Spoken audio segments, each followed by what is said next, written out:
Welcome back to the Deep Dive. Today we have an exceptionally unusual stack of sources. Yeah, it's quite a mix, isn't it? It really is. We're synthesizing global governance reports, some really deep dive customs intelligence from the trade world, and a surprisingly practical guide on high-stakes legal communication.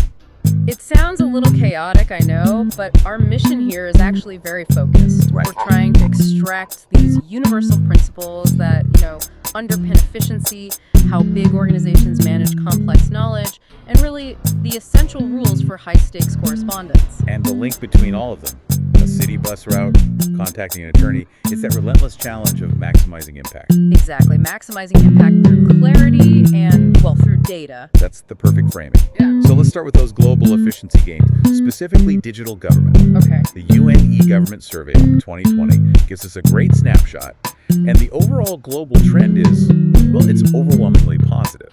It is, yeah.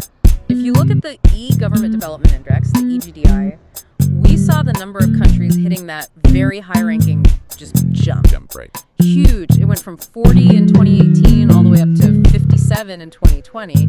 That's a 43% increase in just 2 years for that top category. It really signals that national governments are rapidly embracing this stuff. Okay, so that's fantastic progress at the national level, but here's where the data gets interesting. The local picture, it consistently lags behind. We looked at the Local Online Service Index, the LOSI, which measures city portals, and the average score is just 0.43, a pretty meager score. And that gap, that highlights an enormous untapped opportunity. National governments have the resources, the mandates, but getting hyper-local government to integrate technology, that's where you hit funding hurdles, institutional inertia. But when local government does commit to data-driven solutions, the result can be radical. Oh, absolutely. Let's talk about the Boston bus algorithm, because this is just a perfect example. Boston Public Schools have the highest transportation expenditure in the U.S. We're talking $2,000 per student. Wow.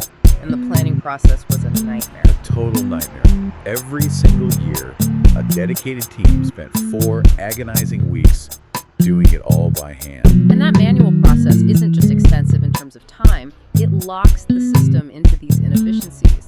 So when MIT stepped in, they developed an algorithm, they called it Quantum, that just used Google Maps data to optimize everything. And the change was instant. That 4-week routing time was slashed to just 30 minutes. But what was the real physical impact was massive. They were able to eliminate 50 buses from 50. That's an 8% reduction. I mean, think about the operational savings there. Fuel, maintenance, labor, and the environmental benefit was huge.